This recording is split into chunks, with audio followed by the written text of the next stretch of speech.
Warning, the following ZipRecruiter radio spot you are about to hear is going to be filled with F-words. When you're hiring, we at ZipRecruiter know you can feel frustrated, forlorn even, like your efforts are futile, and you can spend a fortune trying to find fabulous people, only to get flooded with candidates who are just fine. Fortunately, ZipRecruiter figured out how to fix all that. And right now, you can try ZipRecruiter for free at ZipRecruiter.com/zip. With ZipRecruiter, you can forget your frustrations because we find the right people for your roles fast, which is our absolute favorite F word. In fact, 4 out of 5 employers who post on ZipRecruiter get a quality candidate within the first day. Fantastic!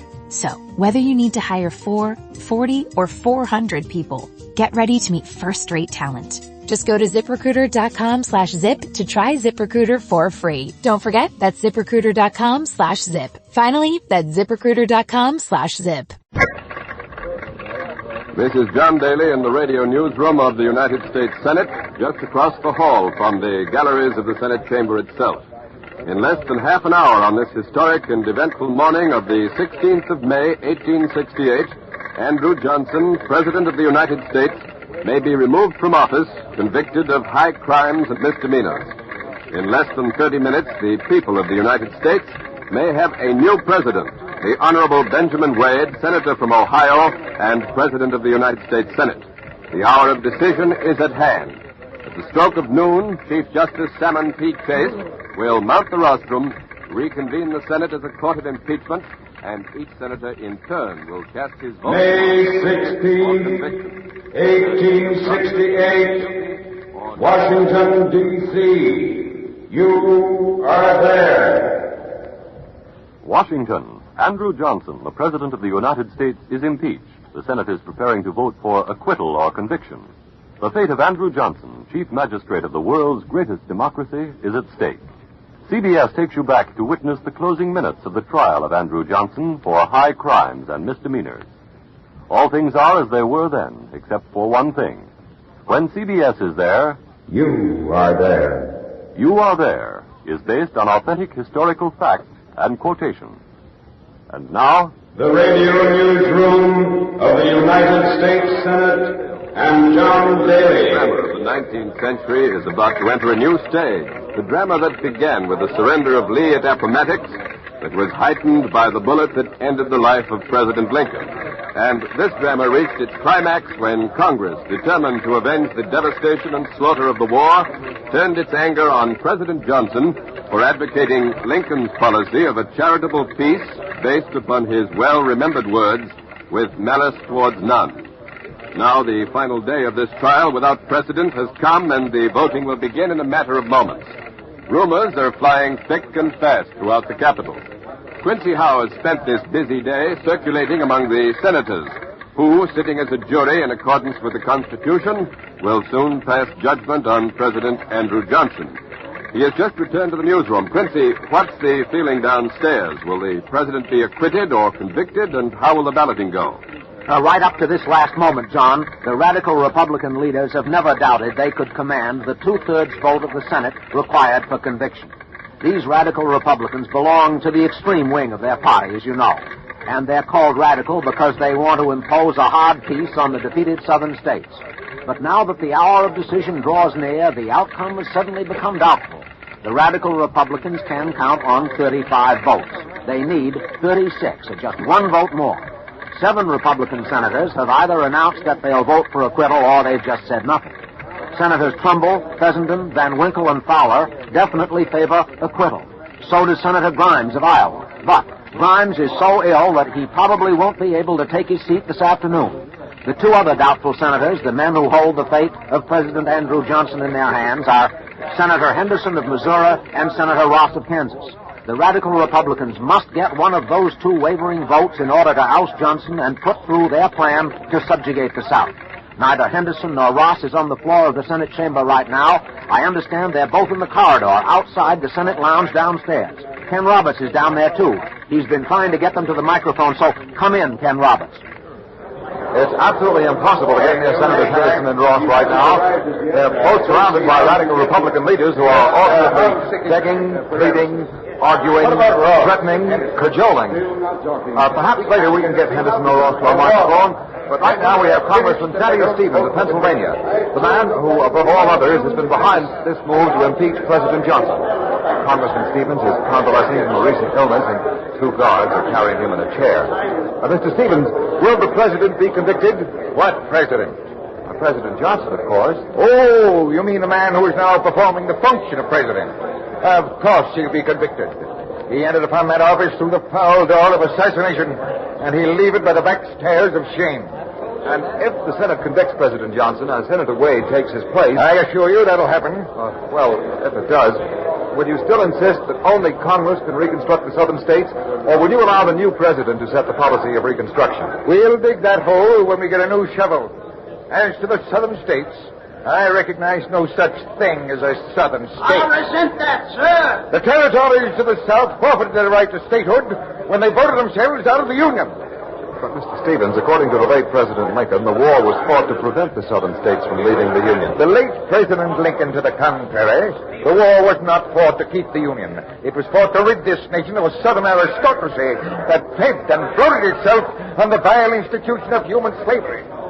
But slavery has been abolished, Congressman Stevens, and the southern states are asking to be brought back into the Union. They can be brought back, and in time they will, but only when they come back as prodigals, aware of the enormity of their crimes, only after they have earned the price of admission. What is that price of admission, Congressman? Complete equality for the Negro, including the right to vote, elimination from public office of all who took arms against our country during the war, full and unquestioning acceptance by the South of the great principles of the Republican Party. Meaning that they must vote the Republican ticket? Meaning they must vote the Republican ticket.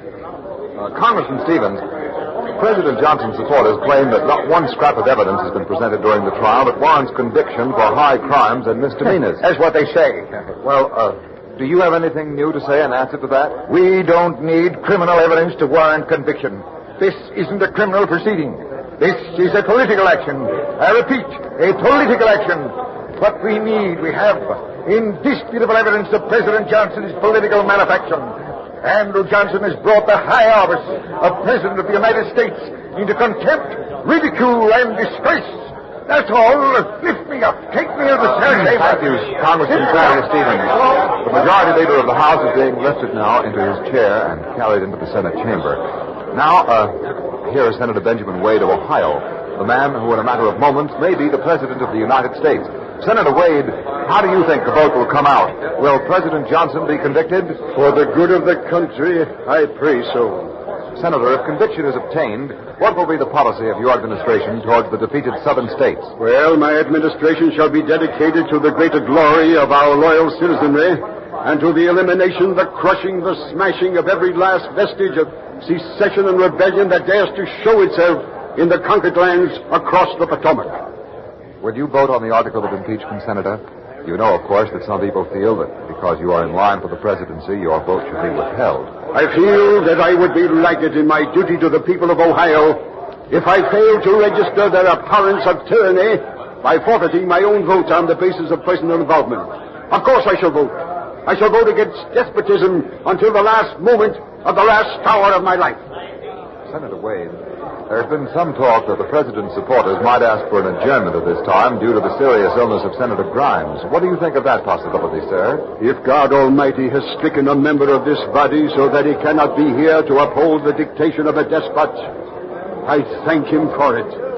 And I will take every advantage of it that I can. Well said, then. Well said. Thank you, Senator Wade of Ohio. Get to Henderson. I still can't get Senators Ross or Henderson. I'll keep trying to get them to our microphone, but it can't be done right now. Don Hollenbeck at the other end of the corridor has Senator Reverdy Johnson of Maryland at his microphone. So over to Don Hollenbeck. Senator, please, this side. Thank you.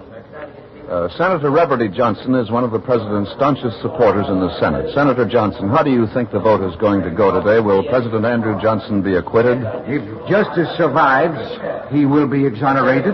He must be. He's guiltless. In your opinion, then, the charges against the president have not been proved? Why, of course not.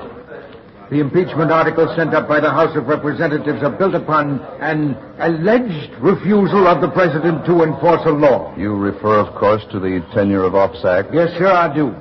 This act was passed to prevent the president from removing from office any federal officer who was in sympathy with the radical Republicans in Congress.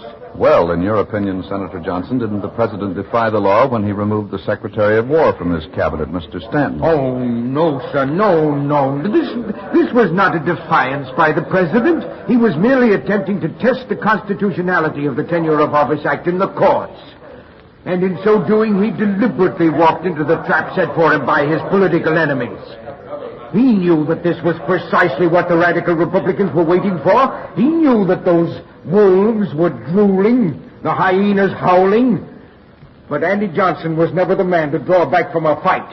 No, sir, not Andy Johnson. Senator, if President Lincoln were alive today, do you think the radical Republicans would have dared impeach him? Why, certainly. This would have happened to Lincoln as it's now happening to Andrew Johnson. It's inevitable. Any man who stands for mercy and charity to the South is the marked enemy of the radical Republicans. And I thank God that Abraham Lincoln was spared this ignominy by the bullet of John Wilkes Booth. Thank you, Senator Johnson. I've just been informed that Senator Grimes of Iowa, the senator who was so ill he wasn't expected to be present today, has arrived at the Senate entrance to the Capitol, so over to Ned Calmer. I'm standing just inside the Senate entrance. Senator Grimes' carriage has just drawn up outside the door. The Capitol Guards had to clear a way for it through the pressing, excited crowds, and now the guards have lifted the senator's stretcher out of the carriage. It's the senator's doctor is by his side, cautioning the guards. Mrs. Grimes, the senator's wife, is still inside the carriage. The senator's stretcher is being brought through the entrance door now. The senator's face is quite ashen white. His eyes are closed. He's breathing his labor. He hardly looks alive. It seems impossible that this man will be able to vote. Yet here he comes. There's a doctor walking beside him. Doctor, I beg your pardon, sir. No. This is CBS. If your patient can spare you for just a moment, may we ask you a question? No. I'm sorry. I've got my hands full. I'm sorry. The doctor has gone past me, following the stretcher. Mrs. Grimes is just coming through the door now, her hands full of pillows. I'll try to... Mrs. Grimes, if you could stop just a minute. This is CBS. Could you tell us, Mrs. Grimes, is the senator any better? My husband is very ill. He's been brought here against the advice of his physician, but he insisted. He feels that he must be here even if it means his life. Do you think he'll be able to vote? If his heart is as strong as his will, he will vote. Oh, I'm so sorry. I must go with him. Thank you, Mrs. Grimes. The senator's wife is going up to the caucus room now, and she... Wait a minute. I understand that Ken Roberts has at last been able to get Senator Henderson to the microphone. So, over to Ken Roberts. Senator Henderson is standing beside me. Senator Henderson, have you made up your mind as to your vote? Will it be for conviction or acquittal? For the past 2 weeks, my life has been unbearable. I have been spied on, followed, hounded almost to death.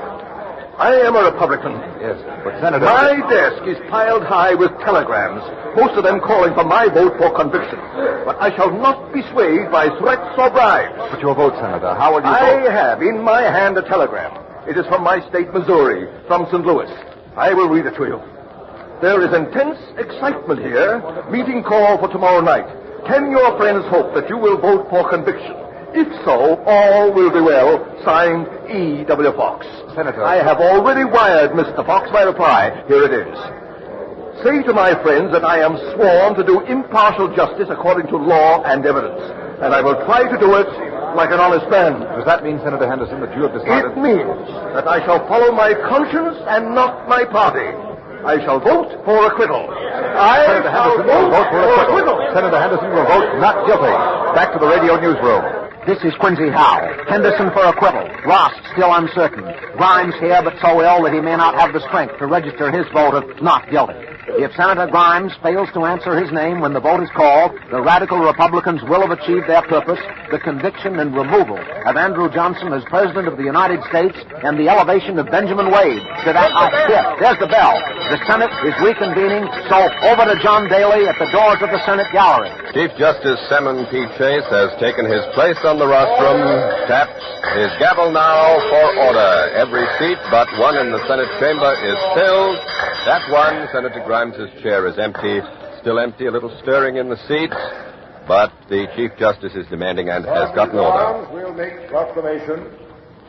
Hear ye! Hear ye! All persons are commanded to keep silence on bail of imprisonment while the Senate of the United States is sitting for the trial of the articles of impeachment against Andrew Johnson, President of the United States. The Senate is now going through the preliminary routine incident to its convening as a court of impeachment. The curtain is going up on one of the great dramas of our time. For the first time in our history, a President of the United States stands impeached, waiting for the historic verdict of the Senate. The stage is set, and in a moment, the preliminaries will be over. The business of the court will then be ready to begin. There is no objection. I will so order. Mr. Chief Justice. Senator Williams of Oregon is calling for the floor.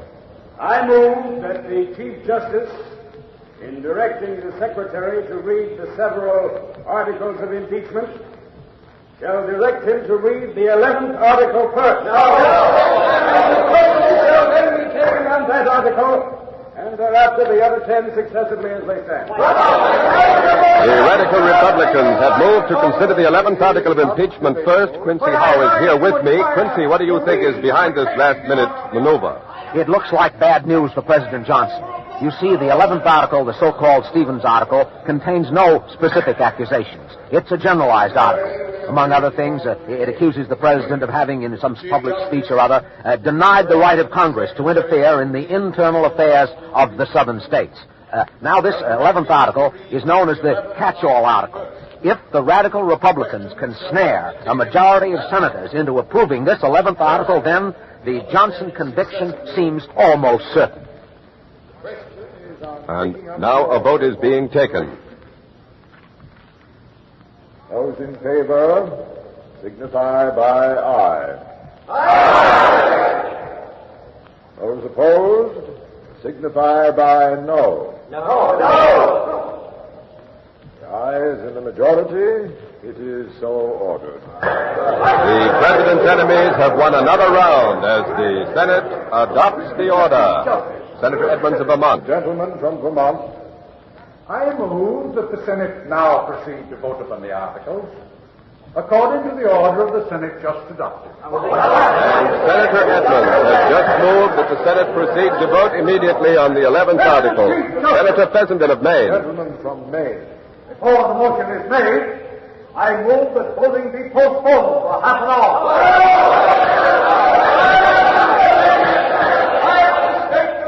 I make this motion. The gentleman from Iowa, Mr. Grimes, is not in the chamber. I saw the gentleman last night, and he told me that he should certainly be here this morning. It was his intention. The honorable member, permit me to interrupt him for a moment. Johnson of Maryland. He's here. No, I have that time. He's on his way. He will be in the chamber in a moment. He's here. Grimes is in the Senate chamber. Senator Grimes is here. One of the rare victories for President Johnson, for his vote will surely be for acquittal. Two of the Capitol Guards are carrying him to his seat on a stretcher. He seems to be unconscious. I don't see how Senator Grimes can vote. It looks impossible. Now back to the Chief Justice. The question is now the motion submitted by the senator from Vermont. The motion will be read. That the Senate now proceed to vote upon the articles according to the rules of the Senate. Is that an objection? It is so ordered. Before we proceed to the vote, by direction of the Senate, the Chief Justice admonishes the citizens and strangers in the galleries that absolute silence and perfect order are required. It will be a matter of unfeigned regret if any violation of the order of the Senate should necessitate the execution of its further order that the persons guilty of disturbance be immediately arrested. Senators, In conformity with the order of the Senate, the chair will now proceed to take the vote on the 11th article as directed by rule. The Secretary will read the 11th article. Article 11, that said Andrew Johnson, President of the United States, unmindful of the high duties of his office and of his oath of office, and in disregard of the Constitution and laws of the United States, did heretofore do it on the 18th day of August. The clerk continues to read the familiar 11th article of impeachment, accusing the President of high crimes and misdemeanors. The crucial decision will come soon, and the scene below is one of somber tension. The senators listen to the monotonous voice of the clerk as it drones on. The face of Senator Ross of Kansas is impassive, not a muscle moves.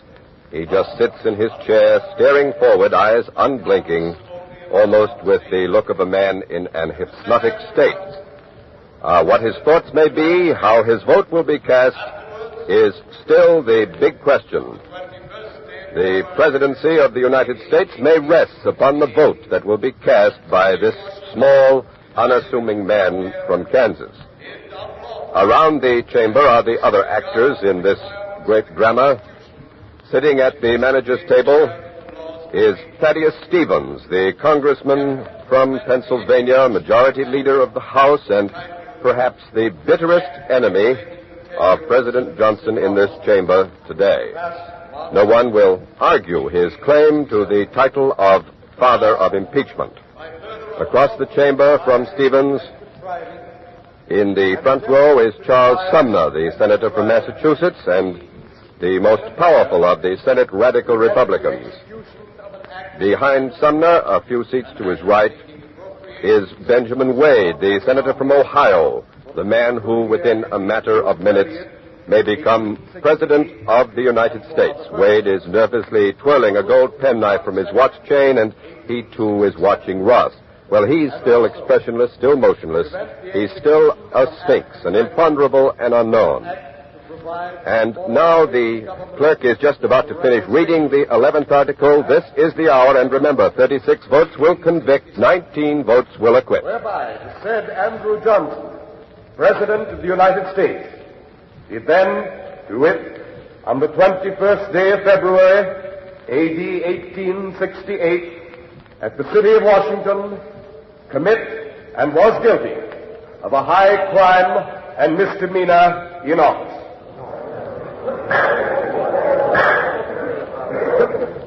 The Secretary will call the roll. Mr. Anthony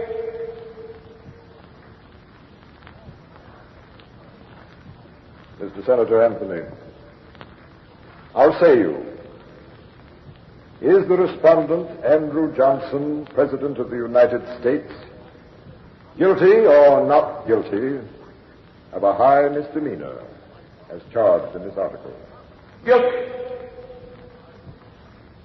Bayard, not guilty.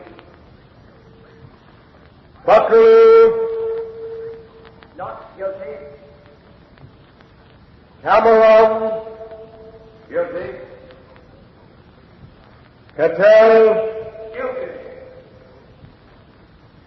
Chandler, guilty. Cole, guilty. The voting is as expected, no surprises yet.